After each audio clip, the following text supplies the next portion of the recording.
Hello guys, welcome back to my another mini vlog. तो আজকের ভিডিওটা basically normally daily vlog plus shopping. আর জানি বাট ভিডিওটা একটু কিছুদিন আগের। কি করব বলো, সামনে তো পুজো আর এত কাজ জমে গেছে, এই কাজ ও কাজ করতে করতে আর করাই হয়ে ওঠে না। রোজ ভাবি যে আজকে করব করতে করতে এত লেট হয়ে গেল। এখন ভাবলাম না, সামনে পুজো, একটু গ্যালারিটা ফাঁকা করতে হয়, সেই জন্য আর কি আজকে ভাবলাম সবার আগে এই কাজটাই করব। তো 31 অগস্ট ছিল অ্যান্ড নর্মালি তো আমাদেরকে সকালে আর দেখতে পাওয়া যায় না, আমরা নাইট পার্সন, সন্ধ্যার পরেই আমরা বাড়ি থেকে বেরোই, সন্ধ্যার পর আমাদেরকে দেখতে পাওয়া যায়।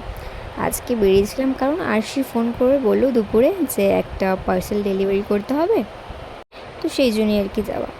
আর বেরিয়ে তো দেখি বাইরে ভীষণ রোদ, তবুও আমরা টোটো করে যাইনি, হেঁটেই গেছি। তার দুটো কারণ, এক হচ্ছে যেখানে পার্সেল ডেলিভারি হবে সেটা হচ্ছে বাড়ি থেকে প্রায় 10 মিনিট, আর সেকেন্ড হচ্ছে যেটা আজকে ওয়েদারটা এত সুন্দর ছিল, আকাশটা এত সুন্দর লাগছিল যে আমি ভাবলাম একটু ফটোস ভিডিওস নেব, সেই জন্য টোটো করে যাইনি। তারপর সেখানে গেলাম, গিয়ে ডেলিভারি করলাম, দিয়ে তারপর ওখানে একটা পুজোর প্যান্ডেল ছিল যেটা তোমাদেরকে ভিডিওতে দেখালাম। এখন তো চারদিকে পুজোর প্যান্ডেলগুলো প্রায় হয়েই এসছে, দেখতে দারুণ লাগে, পুজো পুজো ভাইব চলে আসে। আর তো বেশি দিন নেই, আমার ভিডিওটা আপলোড দিতে দিতে হয়তো পুজো প্রায় এক সপ্তাহের মতন থাকবে। যাই হোক, তো তারপর সেখান থেকে আমাদের হয়ে গেছে, তাড়াতাড়ি দিয়ে চলে এলাম। ভাবলাম যে একটু মলে ঢুকেই দেখি কিছু যদি পাওয়া যায়। তো আমার তো সেরকম কিছু পছন্দ হয়নি, আরশির পছন্দ হয়েছে, ও নিয়েছে। আমি ঘুরে দেখেছি, আমার একটা কর্ডসেট ভালো লেগেছিলো, বাট আমি সাইজে পাইনি জন্য আমার কিছু নেওয়া হয়নি। তারপর সেখান থেকে আমরা চলে আসি সাগরদিঘি।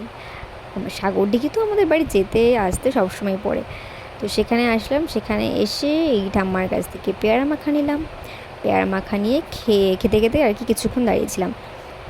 চারদিকে রোদ, আর যেহেতু সাগরদিঘির পাড়ে প্রচুর গাছ আছে, সেই জন্য এই জায়গাটা একটু ঠান্ডা। আর যে এই টাইমটাতে না, দুপুরের টাইমটাতে দেখতেও ভীষণ সুন্দর লাগছিল। তাই আমি ফটো নিচ্ছিলাম, ভিডিও নিচ্ছিলাম। তারপর এই আর কি ওখান থেকে আমি একটু ফুল ছিঁড়ে, আমরা এইসব পাগলামও করতেই থাকি, এগুলো আমাদের নতুন কিছু না। তারপরে আমার ফুল দেওয়া দেখে ও বলে আমি কেন দেবো না, ওর ফুল আমার তো আর কানে আমি বুঝতে পারবো না, যেহেতু আমার চশমা ছিল, ক্যাপ ছিল, তাই আমি পকেটে ঢুকিয়ে নিয়েছি। তো এই ছিল আজকের ভিডিও, তারপর আমরা বাড়ি চলে এলাম। বাই, দেখা হচ্ছে পরের ভিডিওতে।